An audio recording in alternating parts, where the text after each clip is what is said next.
ஆதியாகமத்தின் புஸ்தகம் 3ஆம் அதிகாரம் அந்த 6வது வசனம் திருப்பி வாசிங்க.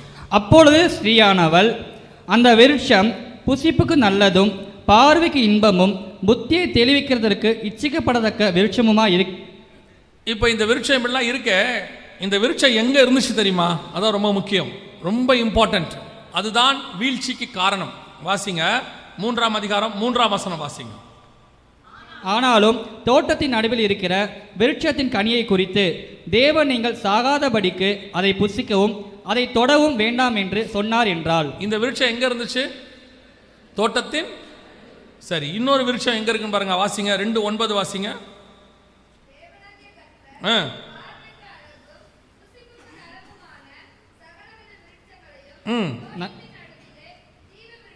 தோட்டத்தின் நடுவில் ஜீவ விருட்சத்தையும். ஜீவ விருட்சம் எங்க இருக்குது? தோட்டத்துக்கு நடுவில். இந்த வீழ்ச்சி இச்சிக்கப்படத்தக்க விருட்சம் அது எங்க இருக்குது? அது எங்க இருக்கு? அதுவும் நடுவில் தான் இருக்குது. 3ஆம் அதிகாரம் 3ஆம் வசனம் திருப்பி வாசிங்க பார்ப்போம். ஆனாலும் தோட்டத்தின் நடுவில் இருக்கிற விருட்சத்தின் கனியை குறித்து தேவன் நீங்கள் சாகாதபடிக்கு அதை புசிக்கவும் அதை தொடவும் வேண்டாம் என்று சொன்னார் என்றால். நல்லா கவனிச்சுக்கொள்ளுங்க. இந்த விருட்சமும் எங்க தான் இருக்குது? நடுவில் தான் இருக்குது. அந்த விருட்சமும் எங்க தான் இருக்குது? நடுவில் தான் இருக்குது. இப்போ பிரச்சனையே என்னன்னா, இந்த 2 விருட்சத்தையும் பார்க்கும்போது ஒரு விருட்சம் பார்வைக்கு இன்பம் புத்தியை தெளிவிக்கிறதுக்கு இச்சிக்கப்படத்தக்கதாக இருக்குது. இன்னொரு விருட்சம் ஜீவ விருட்சம். இதை பற்றின எந்த டிஸ்கிரிப்ஷன் வர்ணிப்பு பைபிளில் இல்லை. எப்படி இருக்கும்னு ஜீவ விருட்சத்தை பற்றி இல்லை. 2ஆம் அதிகாரத்திலையும் இல்லை, 3ஆம் அதிகாரத்திலையும் இல்லை. வெளிப்படுத்தல் 2ஆம் அதிகாரத்தில் ஜீவ விருட்சத்தை பற்றி இருக்கு, அங்கேயும் இல்லை. எங்கேயுமே ஜீவ விருட்சம் எப்படி இருக்கும் அப்படின்னு இல்லவே இல்லை. ஆனால் உங்களை வீழ்த்த பண்ணுகிற விருட்சம் இருக்கே, நன்மை தீமை அறியத்தக்க கனி, அது எப்படி இருக்கும்னு பைபிள் சொல்லுது. பார்வைக்கு இன்பமும் புசிப்புக்கு நல்லதும் புத்தியை தெளிவிக்கிறதுக்கு இச்சிக்கப்படத்தக்கதாக இருக்கிறது. 2 விருட்சமும் பக்கத்தில் பக்கத்தில் தான் இருக்குது. இதுதான் டேஞ்சர். இப்போ இதுதான் இருக்கிறதுல டேஞ்சர். உங்களுக்கு கர்த்தர் வச்சிருக்கிற ஜீவ விருட்சமும் அங்கதான் இருக்குது. உங்களை விழ பண்ணுகிற இச்சிக்கப்படத்தக்க விருட்சமும் எங்க இருக்குது? அங்கதான் இருக்கு. விருட்சம்னா மரம், நல்லா தெரிஞ்சுக்கொள்ளுங்க. விருட்சம்னா மரம். 2 மரமும் பக்கத்தில் பக்கத்தில் இருக்குது. ஒன்று காட்ஸ் வில், உங்களுக்காக கர்த்தர் வச்சது சாப்பிடணும். இன்னொன்று சாப்பிடக்கூடாது, காட் உங்களுக்கு அது வேணான்னு சொல்றது. காட் விளக்கின கனியும் காட் கொடுக்கிற கனியும் பக்கத்தில் பக்கத்தில் தான் இருக்கும், ரொம்ப டிஸ்டன்ஸில் இருக்காது. இங்கே தான் நான் சொன்ன பாருங்க, டிசிஷன் எடுக்கிற வேலைன்னு ஒன்று இருக்குது. இதுதான் கர்த்தர் உங்ககிட்ட கொடுத்துருக்கிறாரு. ரெபேக்காளுக்கு அந்த டிசிஷன் எடுக்கிற அந்த அத்தாரிட்டி இருந்துச்சு. உங்ககிட்டயும் கர்த்தர் அதை தான் எதிர்பார்க்கிறார். 2 வருஷம் பக்கத்தில் இருக்கும் ஒன்று, ஆனால் பார்க்கறதுக்கு அட்ராக்டிவாக இருக்கும். பொதுவாக நீங்களும் நானும் எதை வச்சு நம்ம செலக்ட் பண்ணுவோம் அப்படின்னு கேட்டிங்கன்னா, இப்போ ஒரு உதாரணத்துக்கு சொல்கிறேன். இதுக்கு ஒத்த காரியம் இருக்குது. ஆதியாகமத்தின் புஸ்தகம் 13ஆம் அதிகாரத்தில் ஆபிரகாமும் லோத்தும் போகிறாங்க. லோத்து போகும்பொழுது ஆபிரகாம் லோத்தை பார்த்து சொல்லிட்டாரு, உனக்கு முன்னாடி எல்லாம் ஓப்பனாக இருக்கு, நீ எதை வேணாலும் செலக்ட் பண்ணிக்கோ அப்படின்ட்டாரு. 11வது வசனம் வாசிங்க. 13:11. அப்பொழுது லோத்து யோர்தானுக்கு அருகான சமபூமி முழுவதையும் தெரிந்து கொண்டு கிழக்கே பிரயாணப்பட்டு போனான். இப்படி அவர்கள் ஒருவரை ஒருவர் விட்டு பிரிந்தார்கள். 10வது வசனம் வாசிங்க. மன்னிக்கணும், 10. அப்பொழுது லோத்து தன் கண்களை ஏறெடுத்து பார்த்து யோர்தான் நதிக்கு அருகான சமபூமி முழுவதும் நீர்வளம் பொருந்தி இருக்கிறதாக கண்டான். கர்த்தர் சோதோமையும் கோமோராவையும் அழிக்கும் முன்னே சோவாருக்கு போகும் வழி மட்டும் அது கர்த்தருடைய தோட்டத்தை போலவும் எகிப்தின் தேசத்தை போலவும் இருந்தது. சோதோம் எப்படி இருந்துச்சா பார்க்கறதுக்கு? கர்த்தருடைய தோட்டத்தை போல, எகிப்தை போல நீர்வளம் மிக்கதாக. லோத்து பார்க்கும்போது அட்ராக்டிவ், தி பெஸ்ட், இதாயா சூப்பர் இடம், நம்ம வாழ்றதுக்கு நல்ல இடம் அப்படின்னு டிசைட் பண்றாங்க. ஆனால் அடுத்து 13ஆம் அதிகாரத்தில் திருப்பி ஆண்டவர் ஆபிரகாமை பார்த்து ஒரு வார்த்தை சொல்றாரு. 14வது வசனத்தில், லோத்து ஆபிரகாமை விட்டு பிரிந்த பின்பு கர்த்தர் ஆபிரகாமை நோக்கி, உன் கண்களை ஏறெடுத்து நீ இருக்கிற இடத்தில் வடக்கையும் தெற்கையும் கிழக்கையும் மேற்கையும் நோக்கி பார். நீ பார்க்கிற இந்த பூமி முழுவதையும் நான் உனக்கும் உன் சந்ததிக்கும் என்றென்றைக்கும் தருவேன். இப்போ ஆபிரகாம் பார்க்கிற பூமியை பற்றி அங்கே இல்லை. அது எப்படி இருக்கும்னு தெரியாது. ஆனால் கானான் எப்படி இருக்கும்னு தெரியாது. லோத்து பார்க்கிற பூமி நீர்வளம் முக்கினது. லோத்து பார்த்த பூமி சோதோம் அழியறதுக்கு முன்னாடி எகிப்தை போல தேவனுடைய தோட்டத்தை போல பயங்கர அட்ராக்டிவ். ஆனா ரெண்டும் பக்கத்துல பக்கத்துல தான் இருக்குது. ஒன்னு கானான் இஸ்ரேல், இன்னொன்னு சோதோம். ரெண்டும் இருக்கு. ஆனா சோதோம் பார்க்கறதுக்கு அட்ராக்டிவா இருக்கு, கானான் பார்க்கறதுக்கு ஒண்ணுமே அங்க இல்ல. பிரச்சனை என்னன்னா சோதோமுக்கு உள்ள போனா அழிவு, ஜனங்க மோசமானவங்க. கானானுக்கு உள்ள போனா பாலும் தேனும் ஓடுகிற தேசம். வெளியிருந்து பார்க்கும்போது நீ எதை வச்சு டிசைட் பண்ற, நீ டிசிஷன் எடுக்கிறது எதை பேஸ்ல இருக்கு, அதான் ரொம்ப இம்பார்ட்டன்ட். வெளியிருந்து பார்க்கும்போது அட்ராக்டிவ் நல்லா இருக்குது. நான் சொல்வது வெறும் உன் வாழ்க்கை பார்ட்னரை தேர்ந்தெடுக்கிறதை பத்தி சொல்லவே இல்லை. உன்னுடைய படிப்பு, உன் ஊழியம், உன் வேலை அத்தனையும் சேர்த்து சொல்றேன். எதை செலக்ட் பண்ணாலும் நீ செலக்ட் பண்ண வேண்டியது உன் கண்களை நம்பி அல்ல. இன்னைக்கு கடைசி காலத்துல கண்களை நம்பித்தான் பெரும்பான்மையான காரியங்கள் முடிவு செய்யப்படுகிறது. எல்லாம் அதை பேஸ் பண்ணித்தான். பார்வைக்கு இன்பமா இருக்குதா? லோத்துக்கு சோதோம் பார்வைக்கு இன்பமா இருந்துச்சு.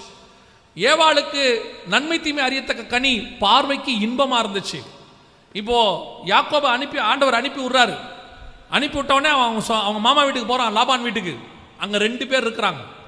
கர்த்தருடைய திட்டம் லேயால் மேலில் இருந்துச்சு. ஆனா ஏன்னா லேயாளுடைய சந்ததியில தான் யூதா வராங்க, லேவி வராங்க. இப்போ ராகேல் மேல காட்ஸ் பிளான் அப்ப இல்லை. ஆனா பார்க்கறதுக்கு பார்த்தீங்கன்னா லேயாலை குறித்து கூச்சக்கண்ணியாக இருந்தால்னு இருக்கு. ராகேலை பார்த்து அந்த ஸ்திரீ அழகுள்ளவளாய் சௌந்தரியம் உள்ளவளாய் இருந்தால்னு இருக்கு. இப்போ யாக்கோபு பார்த்த உடனே ராகேலை செலக்ட் பண்ணிட்டார். ஓ பிரைஸ் காட், இதான் நமக்கு அப்படின்ட்டார். ஆனால் கர்த்தருடைய திட்டம் லேயால் மேல இருந்துச்சு. இவன் ராகேலை கேட்டான், கர்த்தர் கேட்காமே லேயாலை கொடுத்துட்டாரு. ஏன்னா திட்டம் லேயால் மேல இருக்கு.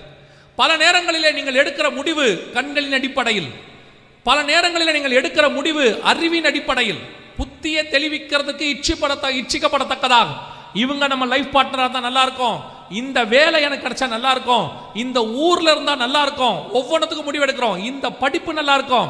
திருப்பி சொல்றேன், நீங்க படிங்க, ஆனா கர்த்தர் என்ன சொல்றாரோ அதை படிங்க. இன்னைக்கு எது மேல இருக்கு, இன்னைக்கு எது பெருசா இருக்கு, ஃபியூச்சர்ல இதுதான் ரொம்ப சூப்பரா வரப்போகுது, அதன் அடிப்படையில் படிக்காதீங்க. இன்னைக்கு எந்த இடத்துல இருக்கணும், இன்னைக்கு அமெரிக்கா பாருங்க. ஒரு காலத்தில் அமெரிக்காவுக்கு எல்லாம் ஓடினாங்க, அமெரிக்கான்னு போனாங்க. இன்னைக்கு அமெரிக்கா விட்டு கிட்டத்தட்ட எத்தனையோ லட்சம் பேர் ரிட்டர்ன் ஆயிட்டாங்க, பல நாடுகளுக்கு ரிட்டர்ன் ஆகுறாங்க. இன்னைக்கு அமெரிக்கா வாழ தகுதி இல்லாத நாடாக மாறுகிறது. நான் யூகேல போய் படிக்க போனேன், அதாவது வேலைக்கு போன போது ஆண்டவர் அங்கிருந்து இங்கே ஊழியத்துக்கு வர சொன்னார் இந்தியாவுக்கு. ஆனால் எல்லாரும் சொன்னாங்க, யூகே விட்டு போகாத, நல்ல சம்பளம், நல்ல வாழ்க்கை, 10 வருஷம் கழிச்சு நீ அப்படி இருக்கலாம் இப்படி இருக்கலாம். நாங்கள் ஆண்டவர் மட்டும் நீ வந்துரு, நான் பார்த்துக்கிறேன்ட்டார். வந்துட்டேன். நான் சொல்ல 2004 வந்துட்டேன். இப்போ அங்க இருக்கிறவரே சொல்றாங்க, இங்க வாழ முடியாது, இது அவ்வளோ நல்லா இல்லை, அங்க இருக்கிறவங்களுக்கு அது ஓகே, நமக்கு இது செட் ஆகாது, என்னைக்கு இருந்தாலும் நம்ம திரும்பி இந்தியாவுக்கு வந்துடலான்னு பார்க்குறோன்னு சொல்றாங்க. அன்னைக்கு கர்த்தர் சொல்லி நான் வந்ததுனால இன்னைக்கு கௌரவமா சாட்சி சொல்றேன். இல்லைன்னா நான் என்ன சொல்லுவேன்னா, விரட்டி அடிச்சு நானும் ஓடி வந்திருப்பேன். ட்ரம்ப் மாதிரி ஒரு ஆள் வந்தால் சரியா போயிடும். கவனிச்சுக்கொள்ளுங்க, கண்களை வைத்து புத்தியை வைத்து எதையுமே செலக்ட் பண்ணாதீங்க, டிசிஷன் எடுக்காதீங்க. அதுக்கு பின்னால் ஒரு டிராபேக் இருக்கும், டிஸ்அட்வான்டேஜ் இருக்கும். எப்பவுமே தேவனை வச்சு டிசைட் பண்ணணும். கர்த்தருடைய திட்டம் என்னன்னு ஆண்டவர்கிட்ட கேட்கணும். நான் இந்த வேதத்தை வச்சு சொல்றேன், கர்த்தர் கொடுக்கிறது பார்வைக்கு இன்பமா இருக்குமான்னு சொல்ல முடியாது, ஆனால் நிச்சயம் அதுக்குள்ளே ஜீவன் இருக்கும். கர்த்தர் கொடுக்கறதுல நீங்க விரும்புறபடி அது இருக்குமான்னு தெரியாது, ஆனால் அதுல உங்களுக்கான ஃபியூச்சர் இருக்கும், அதுக்குள்ளதான் உங்க ஃபியூச்சர் இருக்கும். டிசிஷன் அப்படி எடுங்க. சிலர்லாம் பார்த்த உடனே செலக்ட் பண்ணிடுறான், பார்த்த உடனே பஸ் ஸ்டாண்ட்ல நிக்கிறான், பார்த்த உடனே செலக்ட் பண்ணிடுறான். இதுதான் தேவ சித்தம். எப்படா சொல்றேன், நானும் ப்ளூ சட்டை அதுவும் ப்ளூ சட்டை, 2 ப்ளூ சட்டை போட்டா தேவ சித்தம்ன்றான். இன்னைக்கு அதான் தேவ சித்தம். வேற ஒரு தேவ சித்தத்துக்கு வேற எதுவுமே கேட்க வேண்டியதே இல்லை, ஜோம் பண்ண வேண்டிய அவசியமே இல்லை. சிலர்லாம் சொல்றாங்க, நான் போனேன் அந்த கோர்ஸ் நான் கேட்காமலேயே கொடுத்துட்டாங்க. கேட்காமலேயே ஆண்டவர் தான் கொடுக்கணும்னு இல்லை, பிசாசும் கொடுக்கும். பிசாசு கூட்டு போய் என்ன பண்ண, ஆண்டவர்கிட்ட மலைக்கு மேலே நிறுத்தி என்னை தாழ விழுந்து பணிந்து கொண்டால் இவை எல்லாவற்றையும் நான் உனக்கு, ஏசுநாதர் கேட்டாரா அவனை, எனக்கு ஏதாவது தாப்பான்னு கேட்டாரா? பாருங்க, எல்லா ஆசீர்வாதமும் கர்த்தரிடத்திலிருந்து வருகிறது இல்லை.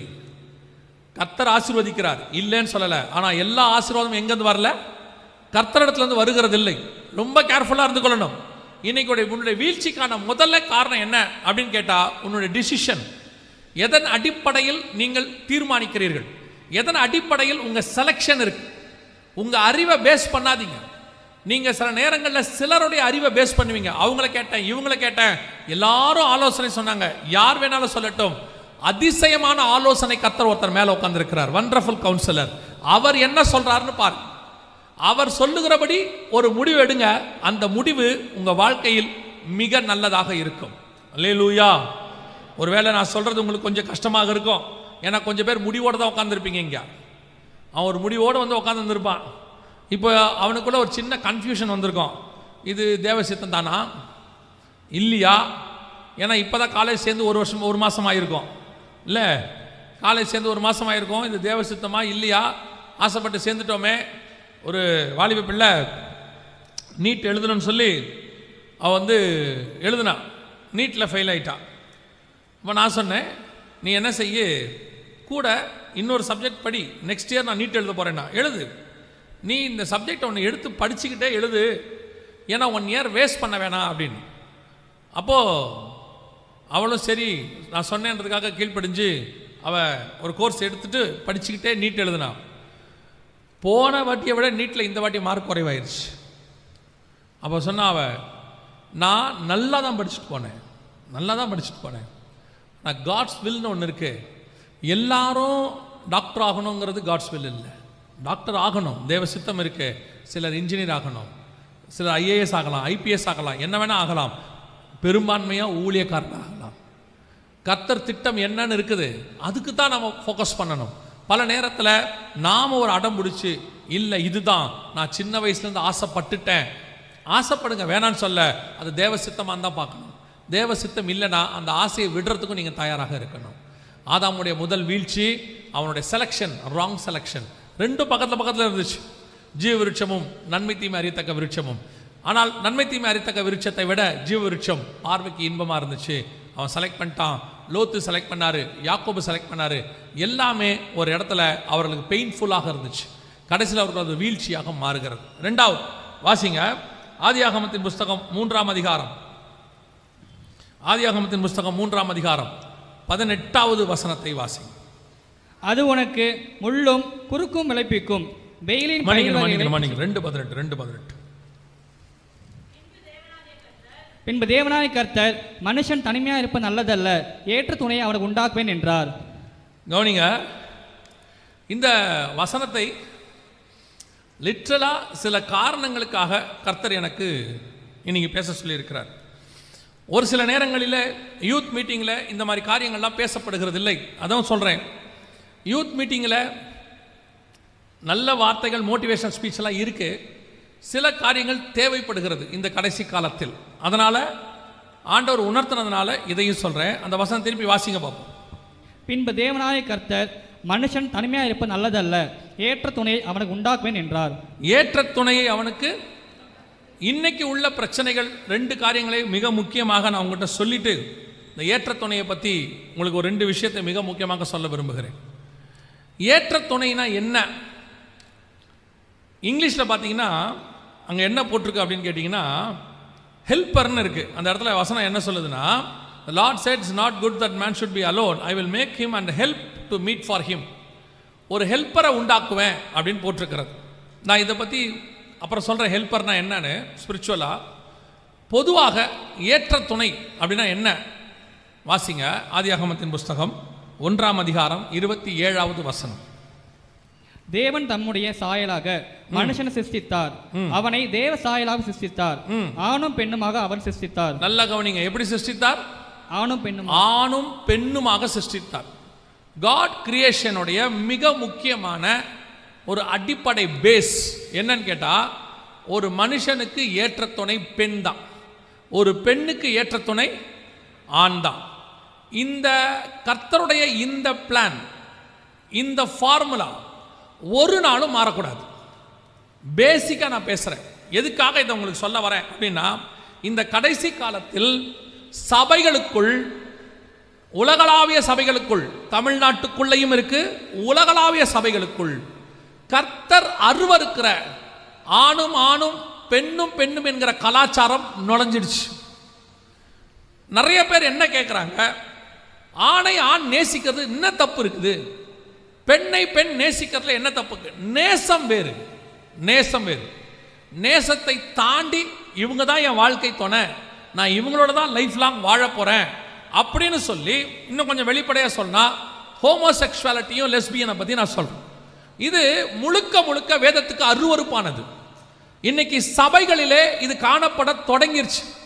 சபை இதை எதிர்க்க வேண்டிய இடம் அல்லது சபை இதை ரிமூவ் பண்ண வேண்டிய இடத்துல இருக்குது. சில கிறிஸ்டியன் ஆர்கனைசேஷன்ஸே இதை சரி என்று சொல்லுகிறார்கள். சில கிறிஸ்டியன் ஆர்கனைசேஷன்ஸ் இதுல என்ன தப்புன்னு கேட்கிறாங்க. ஒன்று, இவங்களுக்கு வசனம் தெரியல, இல்ல எனக்கு வசனம் தெரியும் சொன்னா இவங்க தெரிஞ்சு உங்களை மோசம் போக்குறாங்க. இவர்கள் எல்லாம் சாத்தானுடைய தூதர்கள். நல்லா தெரிஞ்சுக்கொள்ளுங்க. வேதம் ஆரம்பத்திலிருந்து தெளிவாய் சொல்லுகிறது, கர்த்தர் ஆணும் பெண்ணுமாக தான் சிருஷ்டித்தார், அதுதான் ஏற்ற துணை. உன் வாழ்க்கைக்கு கர்த்தர் நிர்ணயிக்கிறது ஒரு ஆணுக்கு பெண்ணைத்தான், ஒரு பெண்ணுக்கு ஆண் தான் வாழ்க்கை துணை. ஒரு ஆணுக்கு ஒரு ஆண் வர முடியாது, ஒரு பெண்ணுக்கு ஒரு பெண் வர முடியாது. இது முழுக்க முழுக்க சாத்தானுடைய தந்திரம். நீங்கள் வாசியுங்கள் உபாகமத்தின் புஸ்தகம், உபாகமத்தின் புஸ்தகம் 23ஆம் அதிகாரம் 17வது வசனத்தை வாசி. 23:17 வாசி. இஸ்ரவேலின் குமாரத்திகளில் ஒருத்தியும், இஸ்ரவேலின் குமாரத்திகளில் ஒருத்தியும் வேசியா இருக்கக்கூடாது. ஏன் இவ்வளவு அர்ஜென்ட்டா வாசிக்கிறீங்க? யார் அது வாசிக்கிறாங்க? எங்க இருக்காரு? கையை தூக்குங்க. ஏன் என்ன வேச? பொறுமையா நிறுத்தி தெளிவா நிதானமா வாசிங்க. இஸ்ரவேலின் குமாரத்திகளில் ஒருத்தியும் வேசியா இருக்கக்கூடாது. இஸ்ரவேலின் குமாரரில், இஸ்ரவேலின் குமாரரில் ஒருவனும் ஆண் புணர்ச்சிக்காரனா இருக்கக்கூடாது. No homosexuality. ஒருவேளை இதெல்லாம் சபையில பேசலாமான்னு கேட்காதீங்க. This is the right time. இதை பத்தி பேச வேண்டிய காலகட்டத்தில் சபை இருக்கிறது. 30 வருஷத்துக்கு முன்னாடி தேவையில்லை. ஏன்னா அப்படிப்பட்ட காரியங்கள் சபைக்கு வெளியரங்கமாய் தடுத்து நிறுத்தப்பட்டிருந்தது. இன்னைக்கு சபையை மந்தையை தப்ப விடாத நாய்கள் வருகிற காலம், ஊழியக்காரனே பிரசங்கிக்கிற காலம். வெளிநாடுகள்லாம் சபைகளுக்குள்ள வந்துடுச்சு. இப்போ இந்தியாவிலையும் நுழைஞ்சிருக்கு. சில இடங்கள்ல இதை பத்தி தப்பு இல்லைன்னு பேசுற ஆட்கள் உள்ள நுழைஞ்சிருக்கிறாங்க. வாலிப பிள்ளைகளுக்கு சொல்றேன், வாலிப பசங்களுக்கு சொல்றேன், ஒரு நாளும் கர்த்தர் இதை அருவருக்கிறார். எல்லா நாளும் அருவருக்கப்படுகிறது. ஒருத்தர் உபாகமத்தின் புஸ்தகத்தை வாசிச்ச உடனே அவர் சொல்றாரு, ஒருத்தர் எங்கிட்டே சொன்னாரு, ஒருவேளை அது பழைய ஏற்பாட்டு பிரமாணமா இருக்குமோ, புதிய ஏற்பாட்டில் கர்த்தர் கிருபையா இருக்கலாமோ? வாசிங்க 1 கொரிந்தியர் 1 தீமோத்தேயு 1ஆம் அதிகாரம் 10வது வசனம் வாசிங்க. 1 தீமோத்தேயு 1:10. அவர்கள் கர்த்தருடைய வேசிக்கல்லரும் ஆண் புணர்ச்சிக்காரரும் மனுஷரை திருக்கிற ஓடியா அவர் தான் வாசிக்கிறார்ல, நீ தான் லேட்டா எடுத்துள்ள, அப்புறம் என்ன? திருப்பி வாசிங்க தம்பி. வேசிக்கல்லரும் ஆண் புணர்ச்சிக்காரருக்கும் மனுஷரை திடுகிறவர்களுக்கும் பொய்யருக்கும் பொய்யான இடுகிறவர்களுக்கும்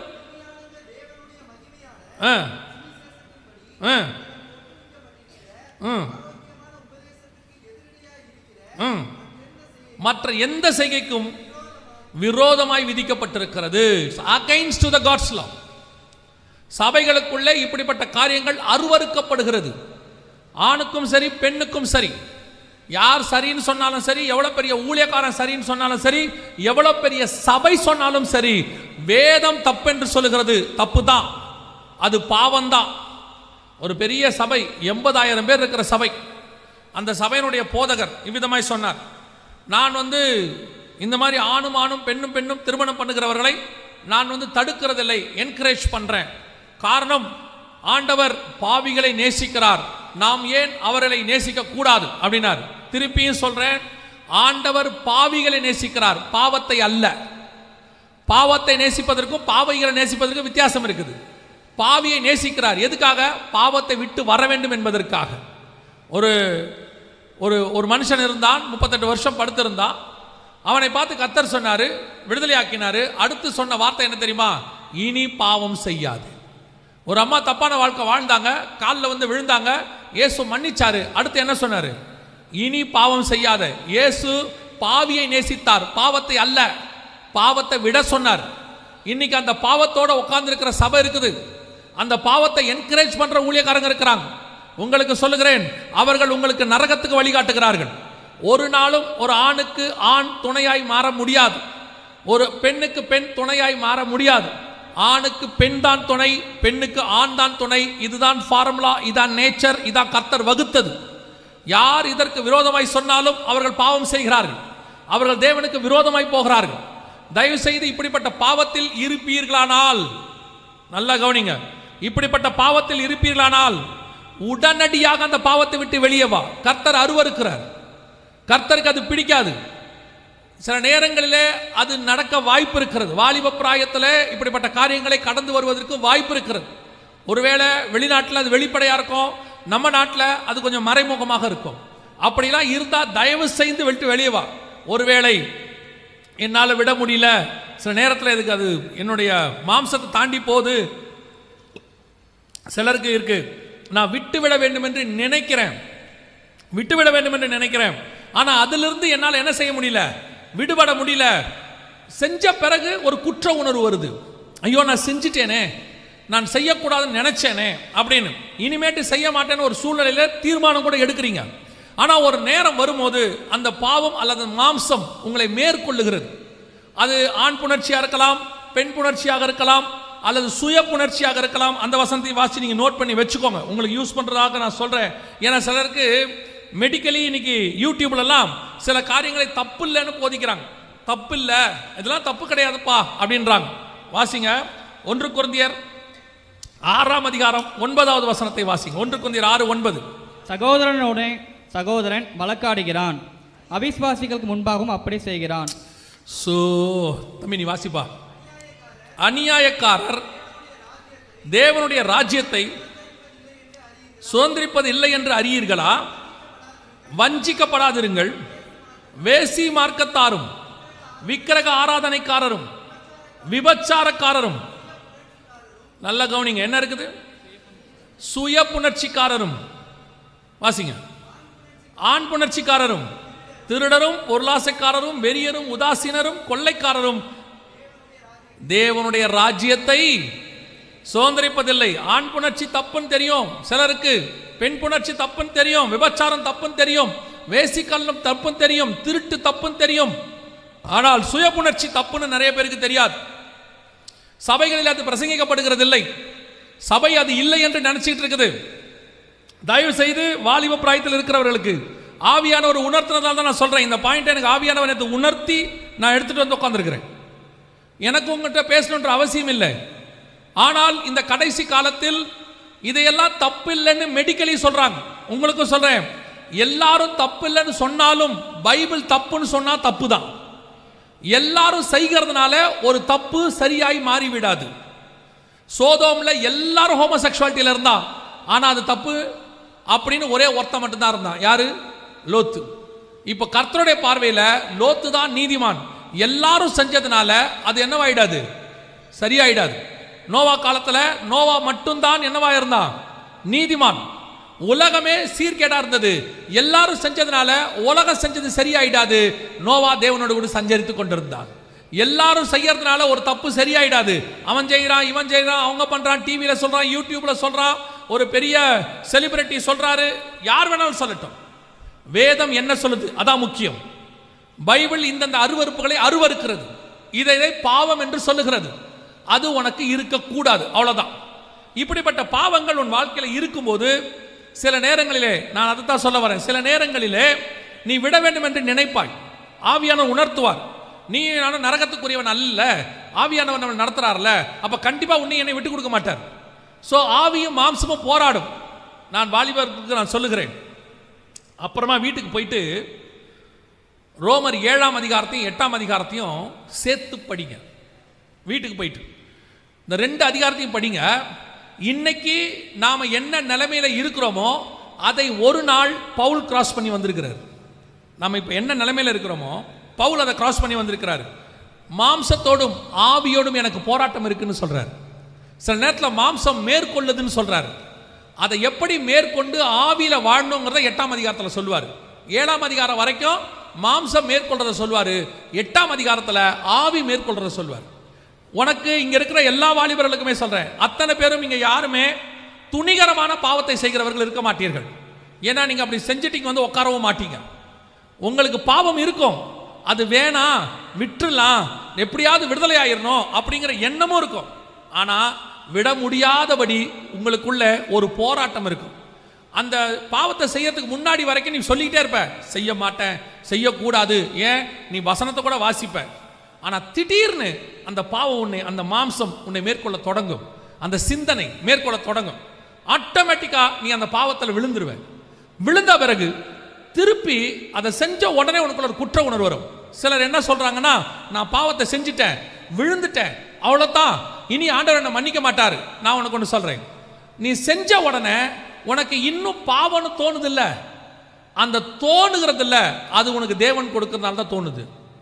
ஆண்டவர் இன்னும் உன்னை மீட்டெடுக்கணும்னு நினைக்கிறதுனால தான் அது உனக்கு தோணுது, இல்லாவிட்டால் தோணாது. ஏன்னா பாவத்தை குறித்து கண்டித்து உணர்த்துகிறவர் பரிசுத்த ஆவியானவர் தான், வேற யாரும் உணர்த்தவே முடியாது. நீ எப்போ உனக்கு அது பாவமா தோணாம செஞ்சா என்ன, எல்லாரும் தான் செய்றாங்க, நானும் செய்வேன் அப்படி நீ நினைக்கிற பாரு, அப்பதான் நீ தேவனை விட்டு தூரம் போயிட்டேன்னு அர்த்தம். இப்போ உன் பலகீனத்தை கர்த்தர் அறிஞ்சிருக்கிறார். எனக்கு ஆண்டவர் சொல்லி கொடுத்தது எப்பவுமே ஒண்ணுதான். என் வாலிப பிராயத்தில் 18 வயசுல நான் இயேசுவை ஏற்றுக்கொண்டேன். என் கல்லூரியோட முதல் வருஷம் நான் இயேசுவை ஏற்றுக்கொண்டேன். நான் எப்பவும் சொல்லுவேன், உங்க மத்தியில பேசுறதுனால வந்து நிக்கிறதுனால நான் மிகப்பெரிய பரிசுத்தவான் நீதிமான் சொல்லிக்கவே மாட்டேன். நான் எப்பவும் சொல்ற ஒரு வார்த்தை, என்ன மாதிரி ஒரு பாவிய கர்த்தரால மாத்தி கொண்டு ஊழியக்காரனா நிறுத்த முடியும்னா உங்க அத்தனை பேரையும் ஊழியக்காரனை மாத்த கர்த்தரால் முடியும். ஏன்னா நான் யாரு எப்படிப்பட்டவங்கிறது எனக்கு தான் தெரியும். ஒரு நண்பர் இவ்விதமாய் சொன்னார், every saint has a pastful sin அப்படிம்பார். எல்லா புனிதர்களுக்கும் ஒரு பாவமான வாழ்க்கை இருக்கும் பேக்ரவுண்ட்ல, என்னைக்காவது ஒரு நாள் இருந்திருக்கும், அதுல இருந்து அவங்க புனிதமா மாறி இருப்பாங்க. அதே மாதிரி தான் நான் என் வாலிப பிராயத்தில் 18 வயசுல இயேசுவை ஏற்றுக்கொண்டேன். முதல் 3 வருஷம் பயங்கர போராட்டம். ஏன்னா அந்த 18 வயசு வரைக்கும் நம்ம பண்ண பாவம்லாம் இப்போ ரிஃப்ளெக்ட் ஆகுது, வந்து அடிக்குது திருப்பி. ஏன்னா நம்ம கொஞ்சம் நஞ்சமா செய்யல, நம்ம ரேஞ்சுக்கு என்ன முடியுமோ அந்த ரேஞ்சுக்கு செஞ்சுட்டோம். பார்த்தா எல்லாம் ரிஃப்ளெக்ட் ஆகி அடிக்குது. என்னை அந்த 3 வருஷம் என்னை கடிஞ்சு கொள்ளாம உணர்த்தி, ஒரு தகப்பன் தன் தோளில் சுமப்பது போல சுமந்து, உன்னால முடியும் முடியும் முடியும்னு சொல்லி என்னை தோல்ல போட்டு காப்பாத்தி கொண்டு இங்க நிறுத்தி இருக்கிறது பரிசுத்த ஆவியானவரும் தேவனும் தான். எத்தனையோ முறை வீழ்ச்சி, எத்தனையோ தடவை விழுந்திருக்கிறேன். ஆனா திருப்பி தூக்கி எடுப்பார், உணர்த்துவார். பல நேரங்களில் கர்த்தருக்கு முன்பாக சொல்றேன், பல நேரங்களில் என் சட்ட பனியெல்லாம் கிழிச்சிருக்கேன். நான் காலேஜுக்கு போயிட்டு வரும்போது சில பாவங்கள் வந்துடும், கண்கள் இச்சை வந்துடும். அந்த ஆண்டவரை கேட்பேன், ஏன் ஆண்டவர் எனக்கு இப்படி நடக்குது, நான் தான் நல்லா சர்ச்சுக்கு போறேனே, இதை செய்யக்கூடாதுன்னு நினைக்கிறேனே. அழுது ஆண்டவர்கிட்ட கேட்டு அந்த பனியனெல்லாம் கிழிச்சு கதறி அழுது 1.5 மணி நேரம் 2 மணி நேரம் தேவ சம்பந்தம் வெளியே வரும்போது பரிசுத்த ஆவியானவர் அப்படி ஆற்றி தேற்றி, அவரை மாதிரி மருந்து போடுறதுக்கு ஆளே கிடையாது. அந்த பாவத்திலிருந்து அப்படி விடுதலை ஆக்கி ஒரு மருந்து போட்டு, நான் இருக்கிறேன் வா பார்த்துக்கலாம் வான்னு சொல்லி 3 வருஷம் கர்த்தர் கொண்டாந்து அப்படியே தூக்கி நிறுத்தி, அந்த கல்லூரியின் வாழ்க்கையிலேருந்து வெளியே வரும்போது எந்தெந்த பாவம்லாம் என்னால் விட முடியாதுன்னு நினைச்சனோ அந்த பாவத்தின் சிந்தனையை கூட எனக்குள்ள இல்லாதபடிக்கு கர்த்தர் அந்த வேரோட தூக்குவதற்கு வல்லமை உள்ளவராகிறார். நான் அந்த தைரியத்தில், அந்த தேவன் மேல் உள்ள நம்பிக்கையில சொல்றேன், என்னை மீட்ட தேவன் உன்னையும் மீட்க வல்லமை உள்ளவராயிருக்கிறார், உன்னையும் காப்பாற்ற வல்லமை உள்ளவராயிருக்கிறார், உன்னையும் தூக்கி நிறுத்த வல்லமை உள்ளவராயிருக்கிறார். நீ தயவு செய்து அவ்வளவுதான் முடிஞ்சிட்டோம்.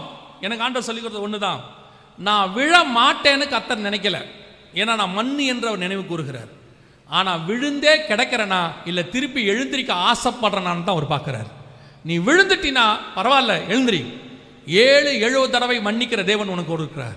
உன்னை உருவாக்கின கர்த்தர் அவர் கையில் இருக்கிற களிமண்ணி நீ கெட்டு போகணும்னு விரும்பவே மாட்டார். எந்த சூழ்நிலையிலும் கர்த்தர் உன்னை மாத்தி கொண்டு வந்து உட்கார வைக்க வல்லமை உள்ளவர் தேவனாக இருக்கிறார். அல்லேலூயா, அல்லேலூயா. நீங்க பல நேரங்களில் அந்த காரியத்தை நீங்கள் தயவு செய்து விழுந்து கிடக்கிறத விட்டுருங்க. சிலர்லாம் சொல்றாங்க, அவ்வளவுதான் முடிஞ்சிருச்சு, இதுக்கு மேல என்னால எதுவுமே செய்ய முடியாது, ஆண்டவர் என்னை வெறுத்துட்டார், நான் பாவம் செஞ்சுட்டேன். இல்ல, உனக்கு அந்த எண்ணம் வருது இல்ல, ஆண்டவர் உன்னை தூக்கி எடுக்க விரும்புகிறார். இன்னைக்கு தான் அந்த டேவா கூட உனக்கு இருக்கும்.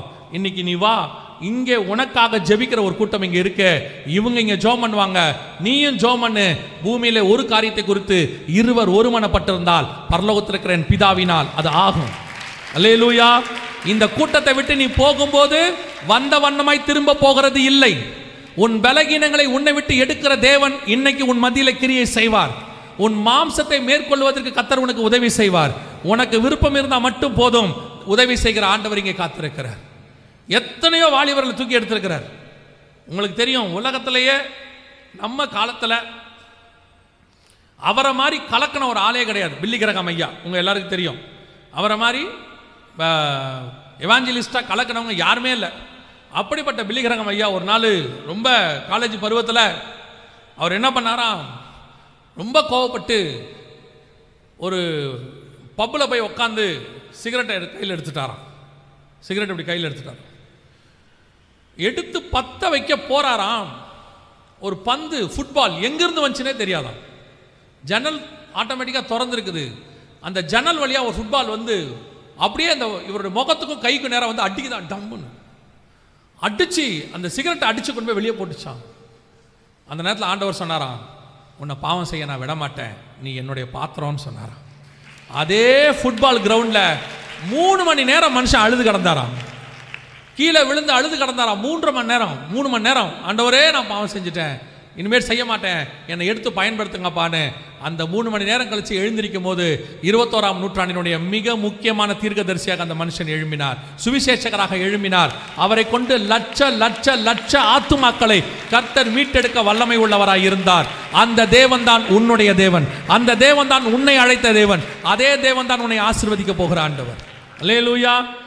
நீ விழுந்து போகிற இடத்திலேயே கர்த்தர் உன்னை உயர்த்துவார், அங்கே உன்னை தூக்குவார். அதுக்கு தேவை உங்ககிட்ட இருந்து மட்டும் ஒரு தீர்மானம். இது பாவம், எனக்கு வேணாம் அப்படிங்கிற ஒரு உணர்வு, ஒரு ஒப்பு கொடுத்தல். ஒரு ஊழியக்காரர்கிட்ட நான் அசிஸ்டண்டாக இருந்தேன். அப்போ அந்த ஊழியக்காரர் என்ன செய்வார்னா, என்னை ஊழியத்துக்கு கூட்டிகிட்டு போவார். கூட்டும் போது ஒரு பிசாசு விரட்டுவார். பிசாசு விரட்டும் போது அவங்களுக்கே பிசாசு பிடிச்சிருக்கும். ஆனால் அவங்கள போன உடனே ஒரு ஜெபம் பண்ண சொல்லுவார். இவர் சொல்லுவார், இந்த ஜெபத்தை சொல்லு அப்படிம்பார். அப்போது ஒரு பாவ அறிக்கை ஜெபம் செய்ய சொல்லுவார். நான் ஒரு நாள் அவர்கிட்ட கேட்டேன், ஏன்னா அதுவே பிசாசு பிடிச்சிருக்குது அண்ணே, அது பிசாசு பிடிச்சிக்கிட்ட போய் நம்ம போய் பாவ அறிக்கை ஜெபம் பண்ண சொல்கிறோமே, அது சரியானே அப்படின்னு கேட்டேன். அப்போ அவர் சொன்னார், அவங்க பாவரிக்கை பண்ணுறது தெரியுமா தெரியாது, ஆனால் அவங்க பாவரிக்கை பண்ணுறத, அந்த சரீரம் பண்ணுறத கர்த்தர் கேட்டுக்கிட்டு இருக்கிறார். அவங்களுக்கு அந்த பாவரிக்கை அவங்க வாயிலேருந்து வந்துட்டாலே நமக்கு ஒரு அத்தாரிட்டி கிடைச்சா மாதிரி ஆண்டவர்கிட்ட கேட்க முடியும், இவங்க பாவரிக்கை பண்ணியிருக்கிறாங்க ஆண்டவரை, இவங்களை விடுதலையாக்குங்கன்னு. அதுதான் நான் புரிஞ்சுக்கிட்டேன். உன் வாயிலிருந்து ஒரு பாவரிக்கை, ஒரு ஜெபம், ஒரு வேண்டுதல் புறப்படுமானால் பரலோகத்தின் தேவன் அதற்கு பதில் கொடுப்பதற்கு வல்லமை உள்ளவராக இருக்கிறார். இன்னைக்கு அப்படி ஒரு பதிலை தேவன் கொடுப்பதற்கு என்னவாக இருக்கிறார்? வல்லமை உள்ளவராக இருக்கிறார். அல்லேலூயா. எத்தனை பேர் விசுவாசிக்கிறீங்க கர்த்தர் விடுதலையாக்க போறாருன்னு? இன்னைக்கு போகும்பொழுது அது என்ன காரியமோ எல்லாருக்கும் இருக்கும்னு நான் சொல்லலை. அது என்ன காரியமோ, அது வெளியே தெரிஞ்ச பாவமோ தெரியாத பாவமோ, அதை கர்த்தர் விடுதலையாக்கி உன்னை கர்த்தர் மீண்டுமாக என்ன ஸ்தானத்துக்கு அழைச்சாரோ அதே ஸ்தானத்துக்கு கொண்டு வருவதற்கு வல்லமை உள்ளவராக இருக்கிறார். அல்லேலூயா.